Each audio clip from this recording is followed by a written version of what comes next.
यद्वैत गदाधर श्रीवासादि गौर भक्तवृंद। हरे कृष्णा कृष्णा कृष्णा हरे हरे, हरे राम राम राम।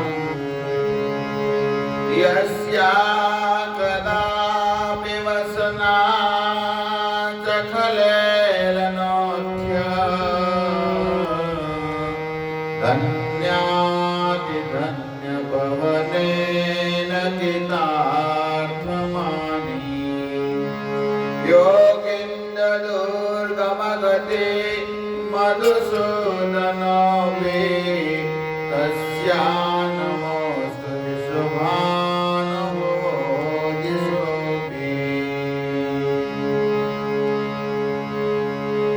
नाम संकीर्तनं यस्य सर्वपापप्रणाशनं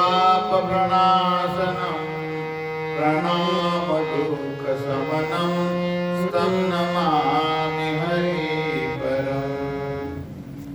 हरे कृष्ण। तो यहाँ पर कार्तिक मास की कथा का श्रवण हो रहा है। आज कथा का द्वितीय दिवस है, कार्तिक का द्वितीय दिवस है आज। तो भगवान की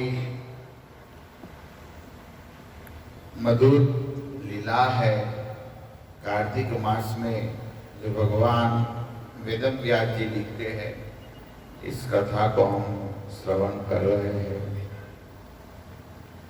कल हमने कार्तिक मास का कुछ नीति नियम बताते हुए कथा कही थी। 4 प्रकार के स्नान है, वायव्य, वारुण, ब्राह्म्य और दिव्य। 4 प्रकार के स्नान कार्तिक मास में कहा गया है। गाय के चरण से जो धूली, वो धूली से जो रज मिट्टी लगती है हमारे शरीर पर, इस स्नान को वायव्य स्नान कहते हैं। और समुद्र इत्यादि जलाशय में जो स्नान करते हैं इसको वार्ण स्नान कहते हैं। और मंत्रों से ब्राह्मण जो स्नान करते हैं इसको ब्राह्म्य स्नान कहते हैं। और दिव्य स्नान है जो मेघ वर्षात होता है, वो स्नान दिव्य स्नान कहा गया है। तो हम सबको इस स्नान का महत्व समझ में आया। और आगे कहते हैं कार्तिक मास में भूमि पर सोने का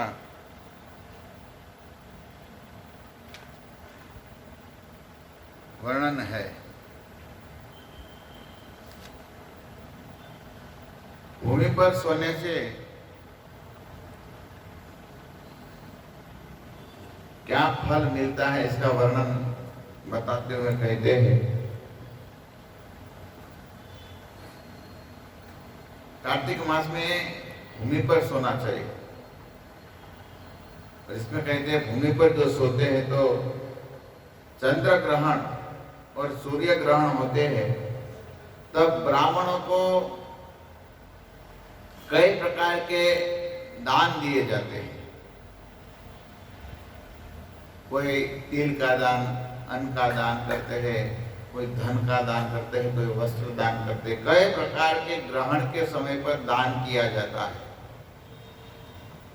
तो खास करके चंद्र ग्रहण हो या सूर्य ग्रहण हो, तभी खास करके ब्राह्मणों को पृथ्वी दान दिया हो, भूमि का दान दिया हो, जो भूमि का दान देने का फल मिलता है वो फल केवल हम भूमि पर सोते हैं तो मिलते हैं। देखो हम तो कलयुग के जीव है, हमारे पास इतना कहाँ धन है हम भूमि का दान करें। तो कम से कम कार्तिक मास में 1 महीना भूमि पर शयन करते हैं, सोते हैं, तो इस व्यक्ति को, ब्राह्मण को भूमि दान किया हुआ फल प्राप्त होता है। देखो कितना सरल भगवान ने बता दिया। तो हम तो ये तो कर सकते हैं ना। कोई बोले हम तो दान नहीं देखते, ऐसे आपने नाम सुना है हरिश्चंद्र बहुत दानी हो गए, बहुत दान किया था ना हरिश्चंद्र जी ने, बहुत दान किया, पूरा अपना राज्य विश्वामित्र को दान में दे दिया था। हम तो दान नहीं दे सकते, और तो सपने में आए थे दे दिया था। हम तो सपने में भी नहीं दे पाएंगे, आएंगे तो बोले कल आना, अभी नहीं, इस जन्म में मत आना। आएगा तो भी मना कर देंगे, बोले अभी बहुत बहुत काम है। साधु भी एक के पास कोई आएगा मांगने का, बोले अरे अभी मत आओ, मंदिर बनाना है, बाद में। गृहस्थ लोग बोलेंगे, सपना में बोल देंगे अभी तो बच्चे के शादी बाकी है, शादी करवाना है, तो हम कैसे। तो इसी तरह कहा गया है शास्त्र में, भूमि दान हम दे सके या ना करे, कार्तिक मास में कोई भूमि पर शयन करते हैं 1 मास, तो भूमि दान का फल मिलता है। दान करना बहुत जरूरी है। तो कहा गया है ब्राह्मणों को कार्तिक मास में ब्राह्मण वैष्णव भक्तों को दान करना चाहिए, कंबल देना चाहिए, ओढ़ने के लिए चादर देना चाहिए, और पलंग को बिछाने के लिए चादर देना चाहिए। तो ये सब देते हैं, तो फिर जब सोते हैं तो नीचे बिठाने के लिए गद्दा भी देना चाहिए। परिपूर्ण दान करना चाहिए कार्तिक मास में, इसका फल बहुत है। और आगे बताया हुआ है कार्तिक मास में पत्तल में भोजन करना चाहिए। कार्तिक मास में जो पत्तल में भोजन करते हैं तो क्या होता है, देवताओं की भी रक्षा होती है। जैसे स्वर्ग के राजा कौन है, इंद्र है, इंद्र की रक्षा होती है।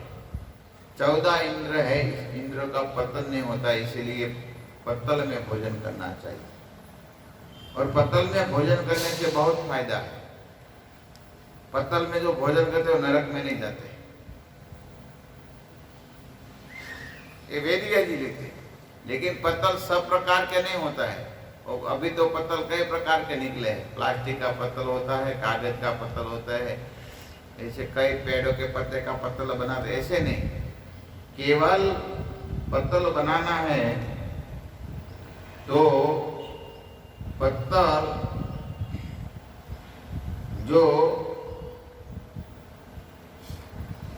केसुड़ो आवे, केसुड़ा ने खबर पड़े, केसुड़ा को क्या बोलते हैं आपको पता है? वो होली के समय पर वो फूल आता है ना लाल लाल, गाँव में क्या बोलते हैं इसको?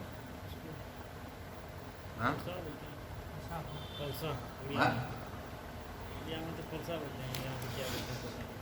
क्या बोलते हैं? पल्सा। हाँ बस वही पल्सा, पल्सा का है।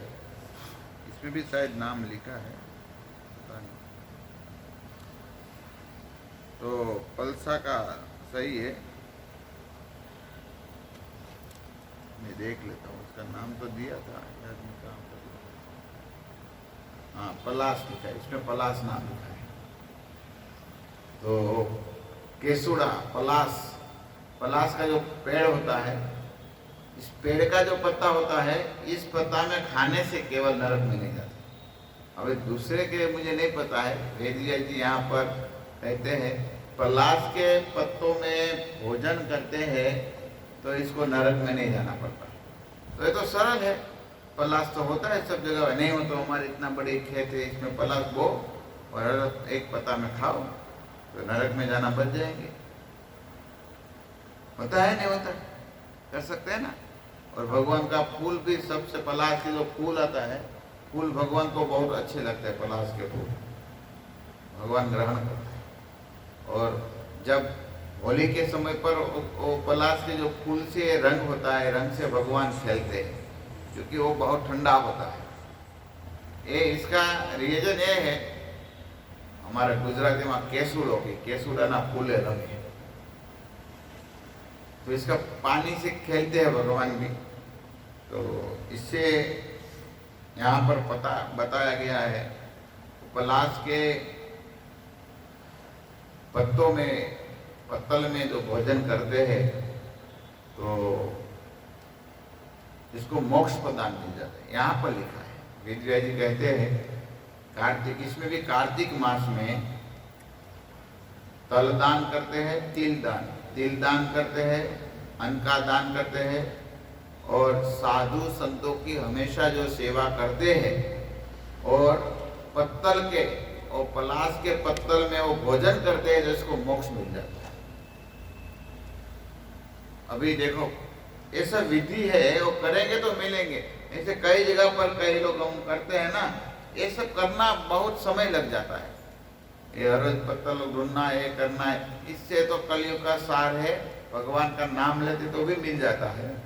लेकिन जो वो नहीं करते और वो विधि को मानते हैं, विधि को मानने वाले को भी फल तो मिलता ही है, क्योंकि भगवान वेद व्यास जी ने लिखे। पद्म पुराण कोई साधारण ग्रंथ नहीं है, वैष्णव को माननीय ग्रंथ है, इस ग्रंथ में लिखे, इसलिए हमको इस बात को मानना चाहिए। पलस के पत्ते में भोजन करना चाहिए। और आगे कहे है, कार्तिक मास में जो जागरण करते हैं उषा काल में, उषा काल समझ में आता है? उषा काल किसको कहते हैं?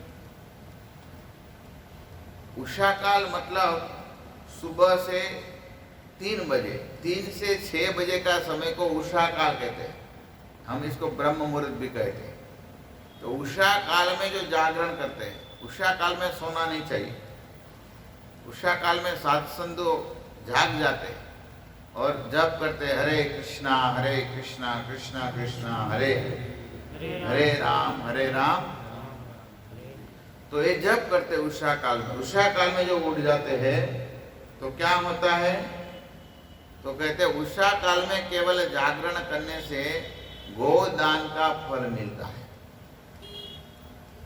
कार्तिक मास में उषा काल में कोई जागरण करते हैं तो वो क्या फल मिलेगा? तो कहते हैं गोदान का फल मिलता है, गाय दान की ऐसा फल मिलता है। तो इसीलिए ये वेद व्यास जी यहाँ पर सब पद्म पुराण में कहते हैं, आगे कहते हैं, जिस व्यक्ति को पितृपक्ष होते हैं, पितृपक्ष में अन्न का दान करते हैं और ज्येष्ठ आषाढ़ में जल का दान करते हैं, और जो फल मिलता है वो पितृपक्ष का अन्नदान और ज्येष्ठ और आषाढ़ का जो जलदान किया है वो फल मिलता है जो मनुष्य को, वो केवल कार्तिक में भगवान को दीप दिखाने से मिलता है। लोग समझ गए दीपदान का कितना महिमा है। तो दीप दिखाना चाहिए भगवान को। ये तो अभी आएगी कथा, दीपदान की महिमा आएगा, हम आगे कहेंगे। और अभी आगे इस अध्याय में कहते हैं भगवान को पुष्प बहुत प्रिय है। भगवान को कोई पुष्प अर्पण करते तो भगवान खुश हो जाता है, लेकिन कार्तिक में कोई कमल का पुष्प भगवान को अर्पण करते हैं। एक बार भी कमल का फूल अर्पण कर देते हैं तो मनुष्य का 1700 अपराध मुक्त हो जाते हैं। कितना अपराध? 1700 अपराध। वेद कहते हैं 1700 इसका अपराध मुक्त हो जाता है। केवल कमल का पुष्प दान करने से, केवल भगवान को कमल का पुष्प अर्पण करते हैं तो भगवान सब प्रकार के अपराध है इस अपराध को क्षमा कर देते हैं। तो इसी तरह भगवान द्वारकाधीश ने अपनी भार्या सत्यभामा को इस प्रकार कार्तिक मास की महिमा को बतलाए। तो एक दिन की बात है, वो प्रश्न कर रहे थे, तब सूत जी बता रहे हैं, एक समय द्वारिका में नारद जी आए हैं। नारद जी का हर रोज आना था। नारद जी हर रोज द्वारिका में आते थे और कई दिन ही नहीं रहते थे, लेकिन हमेशा द्वारिका में रुकते थे, क्योंकि जब दक्ष प्रजापति ने नारद जी को श्राप दिए थे, वो श्राप सब जगह पर लगते थे, लेकिन वो द्वारिका में आए थे रुक जाते थे, क्योंकि नारद जी ने श्राप दिया था, आप कहाँ भी नहीं रुक पाएंगे, कहाँ भी नहीं टिक पाएंगे। लेकिन वो जब द्वारिका में आते थे तो द्वारिका में वो रुक जाते थे, क्योंकि यहाँ पर दक्ष का श्राप कुछ काम नहीं आता था। तो नारद जी बार बार द्वारिका में आते थे और द्वारिका में आने का कुछ कारण था। क्यों आते थे बार बार?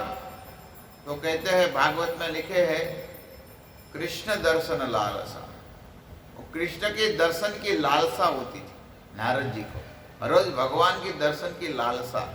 इसलिए हम सबको भी भगवान के दर्शन की लालसा जगानी चाहिए। जब तक लालसा नहीं जगती तब तक देखो, मंदिर के रहवासी भक्त को, हम सबको ऐसा होना, चलो अभी भगवान 5 बजे 4:30 बजे दर्शन देने वाले, चलो हम दर्शन करने जाते हैं। ये लालसा होनी चाहिए। हम कीर्तन करेंगे, हम नाचेंगे भगवान के सामने, भगवान का सुंदर दिव्य मुखार इनका सुबह में दर्शन होगा, ये लालसा होनी चाहिए। कृष्ण दर्शन लालसा, नारद जी को लालसा थी भगवान के दर्शन की। तो नारद जी आए, और आए तो नारद जी सब लोकों में, लोकांतर में घूमते हैं नारद जी। तो नारद जी स्वर्ग में गए थे और स्वर्ग से आ रहे थे। स्वर्ग में कई प्रकार के पुष्प होता है, लेकिन पारिजात का पुष्प यहाँ पर बहुत फेमस है।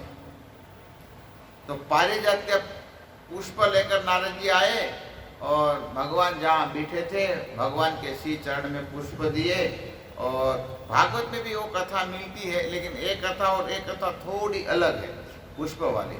भगवान को अर्पण किए और फिर कई फूल लाए थे नारद जी, और नारद जी ने कहे, देवनाथ आप अपनी पटरानियों को ये पुष्प का प्रदान करिए। तब भगवान द्वारकाधीश ने स्वयं ये नारद जी ने दिए हुए पुष्प फल है, पुष्प है, और पुष्प सबको दिए। फिर नारद जी भगवान के श्री चरण में बैठे हैं, और तब अचानक सत्यभामा यहाँ पर आ जाती है। और सत्यभामा देखती है, नारद जी का कुछ संवाद सुने हैं, तब सत्यभामा को प्रश्न हो गए और कहने लगे, हे नाथ, हे द्वारकाधीश, आप मुझे बतलाए, मेरा ऐसा कौन सा कार्य किया है मैंने, जिस कार्य के वजह से मैं आपकी अर्धांगिनी बनी। आप हे नाथ मुझे बतलाइए, प्राणनाथ, मेरा कौन सा काम ऐसा हो गया पूर्व जन्म में या इस जन्म में मैं आपकी पत्नी बन गई, आपकी पटरानी बन गई। तब श्री कृष्ण हुआ था, श्री भगवान कहने लगे, वेद व्यास जी कहते हैं, हे प्रिय, आप एकाग्र चित्त से इस कथा को सुनिए।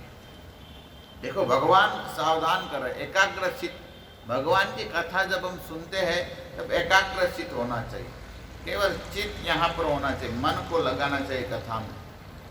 जब हमारे मन में कुछ विचार अलग अलग चलता होता है तो इस कथा का सार निकल जाता है। एकाग्र चित्त को कथा में लगाना चाहिए। देखो तुम पूर्व जन्म में, भगवान अभी कथा कह रहे, तुम पूर्व जन्म में जो कुछ थी और जिस पुण्यकारक व्रत का तुमने अनुष्ठान किया था, इस अनुष्ठान के कारणवश आप मेरी पत्नी है। तब तो सत्यभामा को बहुत जिज्ञासा हो गई और कहने लगे, हे नाथ, जल्दी बताइए मैं कौन सा व्रत किया था क्योंकि ये व्रत सबके लिए काम करने वाला है। क्योंकि मैं आपकी अर्धांगिनी बनी, कौन सा व्रत से आप मुझे बतलाइए। तब भगवान कहने लगे, आप पूर्व जन्म का इतिहास सुनिए। आप मायापुरी नगरी में रहते थे। 7 प्रकार के जो पुरी है, 7 पुरी है, इसमें एक मायापुरी है। मायापुरी मतलब हरिद्वार। आप हरिद्वार के रहने वासी एक देवसर्वा नाम के एक प्रसिद्ध ब्राह्मण थे। बहुत पवित्र ब्राह्मण थे वो। इतना पवित्र ब्राह्मण थे, हर रोज 3 टाइम गायत्री करता था, संध्या करता था और निरंतर विष्णु भगवान की मेरी पूजा करते थे। भगवान बतला रहे हैं। और के वेदों में, वेद का मतलब वेदों में वेदांगों के पारंगत थे। वेदांगों मतलब कहने का अर्थ है वेदों का जो सारांश थे वो सारांश वो जानते थे, अच्छी तरह वो जानते थे, विद्वान थे और अतिथि की वो सेवा करते थे। देखो ये यहाँ पर बतला रहे, भगवान कह रहे हैं अतिथि की सेवा करनी चाहिए। आपके पिताजी पूर्व जन्म में अतिथि की सेवा करते थे, अग्निहोत्रपरायण थे, हर रोज अग्नि मतलब यज्ञ करते थे और सूर्य व्रत के भी पालन करते थे। जो ब्राह्मण होते हैं सब विधि विधान का पालन करते हैं। तो इसी प्रकार आपके पिताजी सेवा करते थे और आप भी इसकी मदद किए करते थे। तो ब्राह्मण थे, इसको कोई पुत्र नहीं थे, आपको कोई भाई नहीं था और केवल एक पुत्री आप थी जिसका नाम था गुणवती। आपका पूर्व जन्म का नाम क्या था? गुणवती। सत्यभामा का पूर्व जन्म का नाम था गुणवती। याद रखना है, सब याद रखना चाहिए, वो दूसरे को कथा बतलानी चाहिए सुनकर। क्योंकि हम याद रखेंगे, दूसरे को बताएंगे, फिर भगवान की हर बार कार्तिक मास आएंगे तो हम वो स्मरण चिंतन करेंगे तो हमारी भक्ति होगी। कथा कहने से हमारी भक्ति होता है, दूसरे का तो लाभ होता ही है, लेकिन हमारा पहला लाभ होता है। तो गुणवती नाम की आप, तब इस ब्राह्मण को कोई पुत्र नहीं थे, लेकिन वो ब्राह्मण सबको पढ़ा रहे थे और कई शिष्य थे। में एक अच्छे शिष्य थे जिसका नाम था चंद्र, नाम के एक शिष्य था। तो वो शिष्य को अपने पुत्र के भांति वो मानते थे। क्या नाम था? गुणवती के पिता का नाम मैं बतलाया, अब भूलो नहीं इसलिए मैं पूछ रहा हूं। हाँ, देव शर्मा। क्या देव शर्मा का शिष्य का नाम क्या हुआ? चंद्र। और इसकी पुत्री का नाम गुणवती। ये नाम याद रह जाएगा तो आपको पूरी कथा याद रह जाएगी, इसलिए मैं आपको कथा बतला रहा हूं। तो यहाँ पर कहे वो पुत्र था, शिष्य था, बहुत जितेंद्रिय था। इंद्रिय को कंट्रोल करने वाला जितेंद्रिय बोलते हैं, और जितेंद्र था। और फिर एक दिन ऐसा सोचा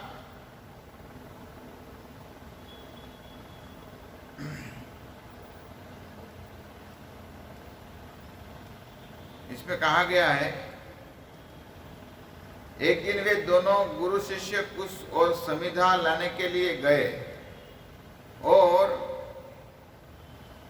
हिमालय के शाखाभूत पर्वत में वन में इधर उधर भ्रमण करने लगे। इतने में ही उन्होंने एक भयंकर राक्षस को अपनी ओर आते हुए देखा। वो दोनों एक बार यज्ञ करने के लिए जो संविधान चाहिए वो संविधान लेने के लिए, संविधा मतलब जो इसमें यज्ञ में जो लकड़ी चाहती होती है ना, छोटी छोटी सब अलग कई प्रकार की इसमें लकड़ी होती है, इसको संविधा बोलते हैं, वो लेने गए थे। तो गए तो इसके सामने अचानक एक राक्षस आया, और राक्षस आया तो दोनों डर गए। लेकिन क्या हुआ है, राक्षस तो समर्थ है, और दोनों को मार दिया।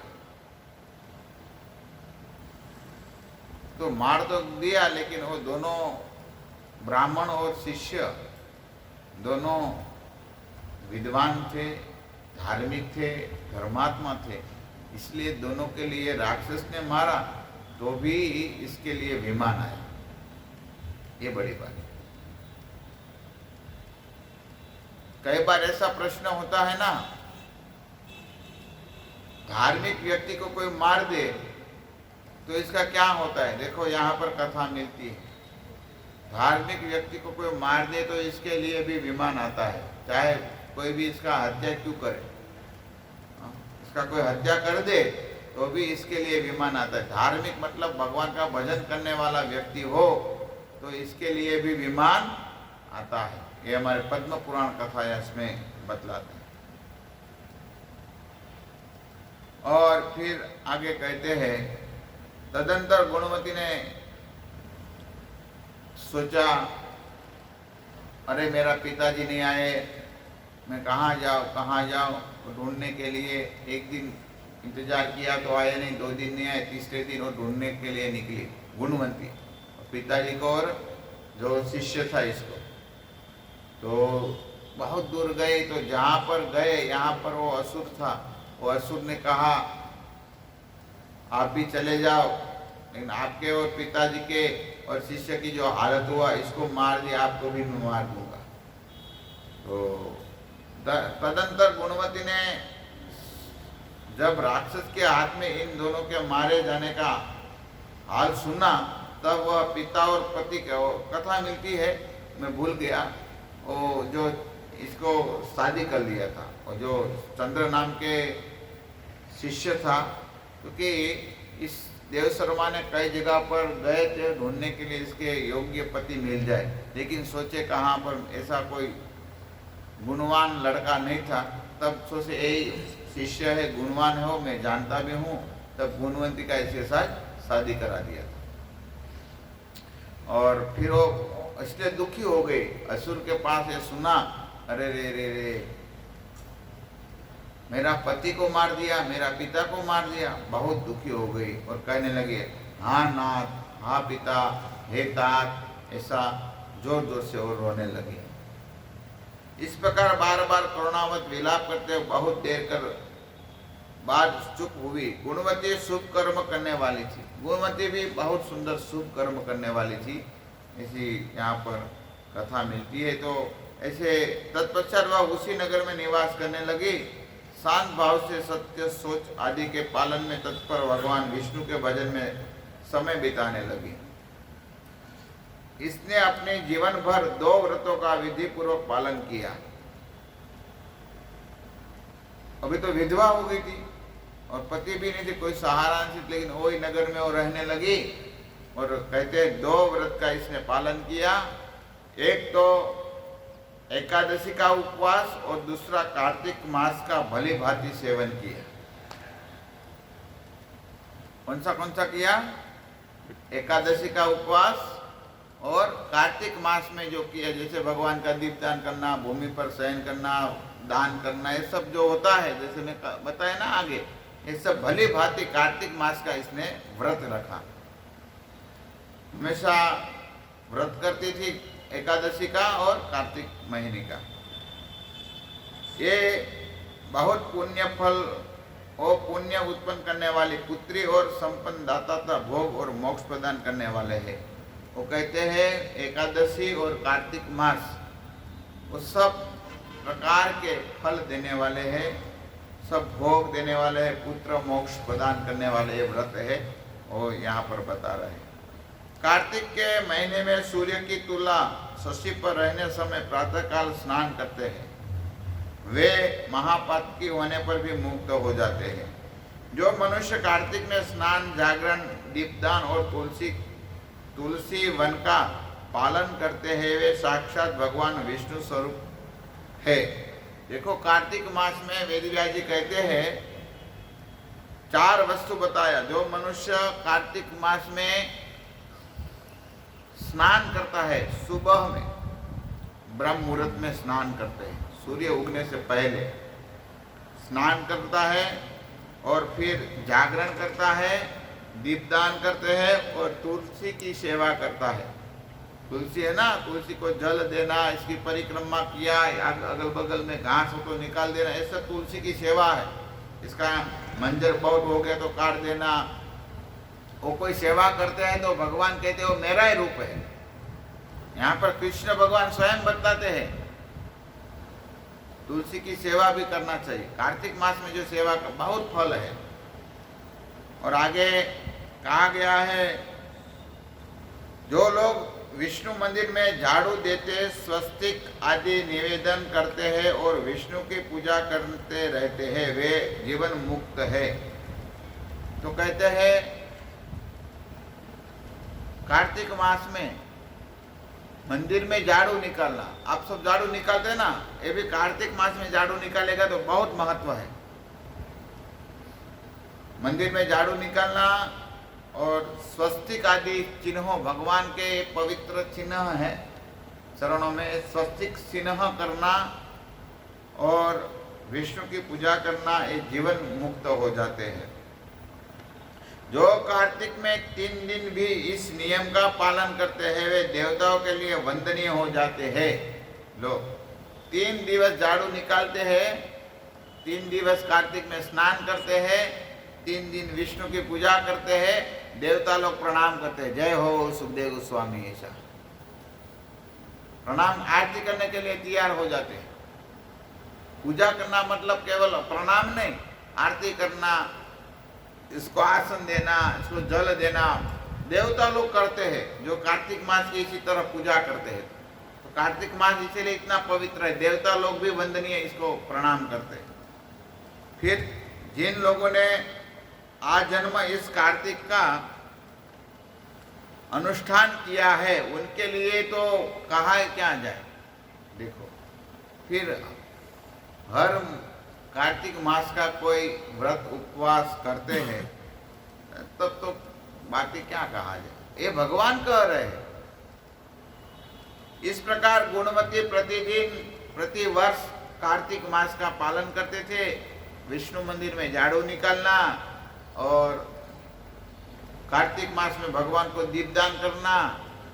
और क्या करती थी, सुबह में वो मायापुरी नगरी में रहती तो गंगा नदी में स्नान करते थे हर रोज, और इसी तरह वो हर रोज पूजा करती थी, भक्ति में सेवा करती थी। एक समय जबकि जरावस्था हो गई, फिर कई समय हो गए ये उपवास। देखो, आप कथा सुने ना, आगे इसका शादी हो गया, अभी तो कुछ पुत्र भी नहीं हुआ था, और तुरंत एक असुर ने इसको मार दिया, इसके पति को और अपने पिता को। तो छोटी से सबसे मतलब 20 साल से विवाह हुआ होगा, 20 साल से बाद में वो जरा अवस्था हो गई, वृद्ध हो गई, 70-80 साल की हो गई, तब की अभी वेद व्यास जी बता रहे हैं। और एक दिन और जरा अवस्था में अंग सब इसके दुर्बल हो गए और ज्वर आ गया, पीड़ित हो गई, दुखित हो रही। इसी तरह धीरे धीरे चलकर गंगा के तट पर स्नान करने के लिए आई। इसका नियम था, बीमार हो गई थी, ज्वर आ गया था, मतलब बुखार आ गया था, और ज्वरा अवस्था भी हो गई थी, वृद्ध भी हो गई थी, तो बहुत कम चल सकती थी। तो भी विचार किया, चलो मैं गंगा नदी में स्नान करने जाऊँ। तो गंगा नदी के तट पर आई, जो ही इसने जल भीतर पैर रखा, तो ही वो शीत से पीड़ित होकर कांपते हुए गिर पड़ी। तो बहुत ठंडी थी, कार्तिक में ठंडी होती ना, अभी ठंडी चालू हो गया ना, तो तब बहुत ठंडी थी, शीत पड़ रही थी, तो ठंड लगी थी, वृद्ध हो गई थी, बीमार हो थी। तो गंगा के तट पर गई और तुरंत गिर गई गंगा नदी, और गिर गए। तब क्या हुआ, कहते हैं इस घबराहट की दशा में ही उसने देखा आकाश में विमान उतर रहा है। वो घबराहट मतलब वो हो गई थी, क्या बोले, घबराहट को क्या बोलते हैं, घबराहट ही बोलते हैं, मन में घबराहट आ गई थी, तो गिर गई पानी में गिर गई। तो ऐसे उल्टी गिरी, क्योंकि एक सीढ़ी से ऐसी गिर गई, तो सीढ़ी गिर गई, तो ऊपर से देखा एक बड़ा विमान आया था, और आकाश में वो विमान आया था, और विमान नीचे आया, और इसमें देखा ये आकाश का विमान उतर रहा था, इसमें शंख चक्र गदा और पद्म धारण करने वाला विष्णु रूपधारी पार्षदों सुभूषित थे।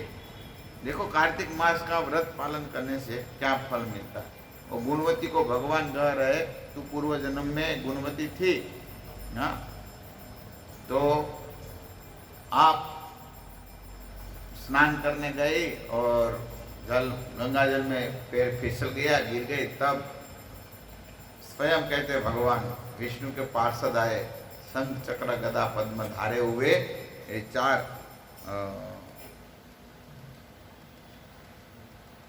भगवान के पार्षद थे, वो आए थे। और दिव्य कहते हैं विमान के निकट, और फिर के शंकर गदा और पद्म धारण किए थे। विष्णुधारी पार्षद सुभूषित और गरुड़ चिन्ह अंकित ध्वजा फहरा रही थी। और जो विमान था, इस विमान में गरुड़ का चिन्ह भी था। देखो गरुड़ का चिन्ह मतलब भगवान के पार्षद है, इसलिए वो विमान गरुड़ का चिन्ह रखते। विमान के निकट आने के वह दिव्य रूप धारण करने के ऊपर बैठ गई। इसके लिए सवर धुलाया जाए लगा। देखो फिर क्या होने लगा। ओ फिर विमान आया, विमान में तुम बैठ गए कि भगवान तो लेके जाते हैं ना धाम में, और बैठ गए और फिर क्या करने लगे, और जो पार्षद थे वो चामर डुलाने लगे। देखो कार्तिक मास का व्रत का पालन करते हैं, भगवान के मंदिर में झाड़ू निकालते हैं, साधु संतों की सेवा करते, इसका फल कितना है। देखो भगवान के पार्षद भी इसको चामर डुलाते हैं। अब समझ में आया, ये है व्रत का कार्तिक मास का फल। और इसके लिए फिर मेरे पार्षद उसे वैकुंठ के चले। विमान पर बैठे हुए गुणवती प्रज्वलित अग्नि शिखा के समान तेजस्वी जान पड़ते। फिर वो इसमें तेज आ गया अग्नि के समान। और कहते कार्तिक व्रत के पुण्य से उसे मेरे निकट स्थान मिला। भगवान कहते हैं वो कार्तिक मास का व्रत पालन किया था, इसीलिए हे सत्यभामे, हे भामिनी, भगवान कहते हैं तो इसीलिए आपको मेरे बगल का, मेरे पत्नी होने का सौभाग्य मिला है। कार्तिक मास देखो, तो हम कार्तिक मास का नियम पालन करेंगे, नक्की भगवान प्रसन्न हो जाएंगे, भगवान ले जाएंगे धाम में। तदंतर जब ब्रह्मा आदि देवताओं की प्रार्थना से इस पृथ्वी पर आया, तब मेरे पार्षद गण भी मेरे साथ ही आए। भामिनी समस्त यादव मेरे पार्षद गण ही थे, मेरे समान गुणों से शोभा पाने वाले, और मेरे प्रियतम में जो तुम्हारे पिता देव शर्मा थे वे ही अब सत्राजित बने। भगवान कहते हैं देखो पूर्व जन्म में जो देव शर्मा नाम के आपके पिता थे, वो अभी आपके पिताश्री सत्राजित बने हैं। और चंद्र शर्मा ही अक्रूर और तुम गुणवती हो। चंद्र शर्मा है जो तेरे पति थे, वो कौन बने हैं अभी? अक्रूर जी बने हैं, और तुम गुणवती बनी हो।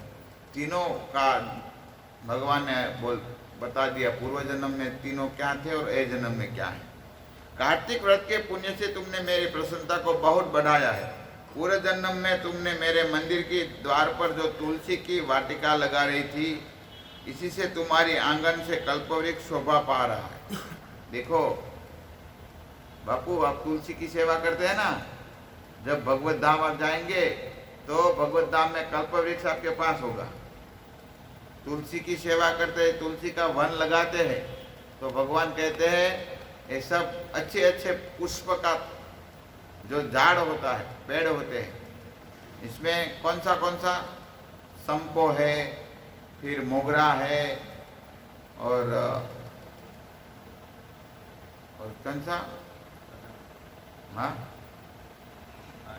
पारिजात, ये सब अच्छे अच्छे पुष्प का फल और पुष्प का पेड़ भगवान के धाम में कल्पवृक्ष के रूप में होते हैं।